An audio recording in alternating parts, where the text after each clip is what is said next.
Right, it's time for Joy News Interactive, and Aisha Ibrahim is here. Today is not my pizza today. Hello, Aisha. Hi, Israel. Good to see you. Good to see you too. It's been a while. Yep. But you know how to join the conversation, and you know what has been trending since yesterday, the IGP being replaced with his deputy, and all the comments coming. It's been mixed though. So you can join the conversation on facebook.com/joynews-on-TV, on Instagram and Twitter at Joy News on TV, and on WhatsApp on 0266047417. And then we can have a beautiful conversation. So I'm sure by now the name Professor Mauto Avoke, it's not new to you. Remember when he was asked to step aside as Vice Chancellor for the University of Education, Winneba? Okay, so today the man himself stormed the university, wanting to reinstate himself, explaining that he's been cleared by IYOKO. Listen to him. As you are probably aware, the anti-graft agency IYOKO followed a sustained probe into a number of allegations leveled against 6 officers of the university, including me, by the Professor Abekale Governing Council of the University of Education, concluded in black and white that we did not abuse our offices, nor were we in violation of any procurement process. These allegations formed the basis on which we were removed from office. It's also interesting to know that these dismissals were made despite the pendency of the case at the Supreme Court of the land at the time. We are back to our offices today to resume our rightful positions, knowing that there is no court prohibition on us and no notice of indictment from IYOKO. We are delighted that a government institution, IYOKO, has been professional and did a thorough independent investigation. This is clear evidence of a state institution working to ensure justice and fairness to its citizens.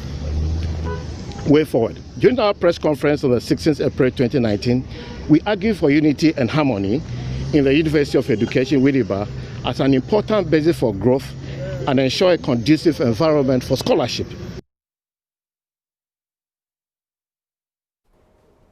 All right, so we'll be getting your comments in a bit, Aisha. Yes, so this has generated so many reactions on Facebook, and I'd like to start with Benjamin Kojodake, who says, very laudable. In the interest of natural justice, the basis of his removal was declared null and void by a recognized state investigative body.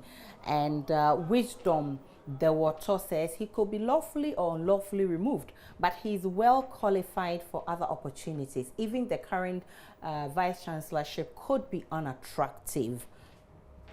And Nuridin says, shame to the learned class, just use your experience to create job for yourself. And Matthias says, interesting times ahead. Yambwa says, fire on the mountain. And okay, Stephanie Glover say, Osei University of Education, Winneba. Tensor Rashid says, it shall be well. And those are some of the comments on Facebook. Let's check out what you've been posting on WhatsApp. And Bonti says, hey, like seriously, reinstating himself? How? And this coming from Bonti. So send in your comments. The WhatsApp number is on the screen. You can send in your comments and read it right here. But with effect from today, July 23, 2019, David Asante Apitu is no longer your IGP. You know why? A letter from the presidency signed by Director of Communications Eugene Ahin directed Mr. Asante Apitu to proceed on leave pending his retirement, whilst his deputy James Opon replaces him as acting. What would you remember David Asante Apitu for, and what are your expectations of James Opon Bueno? This is what we posted on Facebook, and let's see the comments that came in. So we'll get those comments shortly, but let me go on WhatsApp and read some of your comments on WhatsApp. Let's start with this one. He says, okay, so a lot of comments are coming from the University of Education on the University of Education Winneba issue, and this one says, I suggest I will remember. Okay, Okay, Felix says, I remember him for forthrightness with the Commission of Inquiry on Ayawaso West by-election violence perpetrated by partisan thugs. He made everyone understand he never knew where they were from and who ordered them to visit violence on innocent citizens. A very professional police officer. God bless him. And this is from Felix from Tamale. This one says, I think the IGP shouldn't be appointed by president.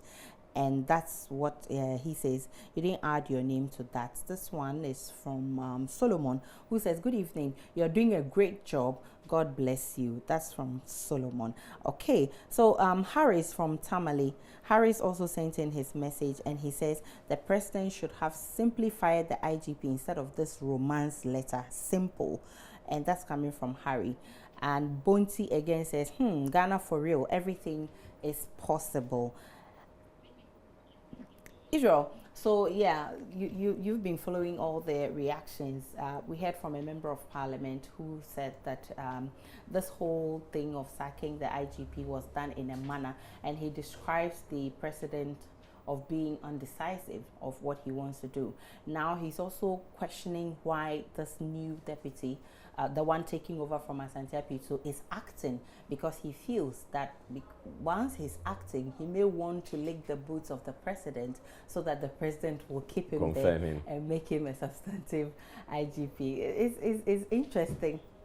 It's been an interesting... Well, I was hoping that we've all known that the IGP was going to go, and so by now it would have taken, the president would have decided who he wants to be IGP, so then we're going to get a substantive IGP. Exactly. But who knows, it could also be that this acting IGP may end up being confirmed in a bit, and I can't get into the mind of the president, so I'm unable to say, but I would have wished that at the time that the president decided that he was going to appoint somebody else, he should have just gone for the person who would be the substantive IGP. Of course, but once he had just a month to go, there are many who think that they should have waited for him to, finish with his contract, and then, he's leaving on the 14th of August. That's less than a month. And we're hearing of this. I think security analysts are also unhappy about the whole incident. Yeah. And they think that it's a sad time for Ghana.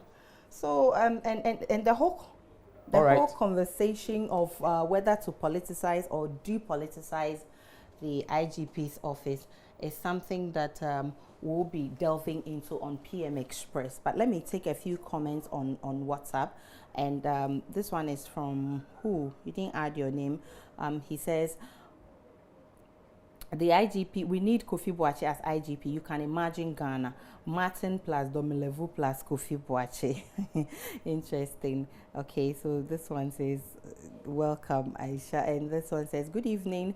Thank you for being our voice. We pray our government will allow the police to choose their own IGP so as to allow police administration to take measure without any political interference. So rapper Sarkodie is also set to release a new album, Black Love, which features a lot of artists from Ghana. The first single on the album will be released on Friday. He's trending on Twitter, so we'll go to that shortly. But so this is Black Love, and it sounds looks promising. I'm looking forward to some great stuff. And I'm seeing Stonebwoy in there. You know the argument. And Idris Elba. That this is coming at a time that Shatta Wale has been featured in Beyonce's King already. Yeah. And so people have started making the comparison. But why make comparisons? Okay, so I think we should watch out. No, I'm just sure the SM fans are going to say, well, we're king already. Well, look at how all this pans out, and that's how we end the interactive segment. My name is Aisha Ibrahim. PM Express comes up shortly.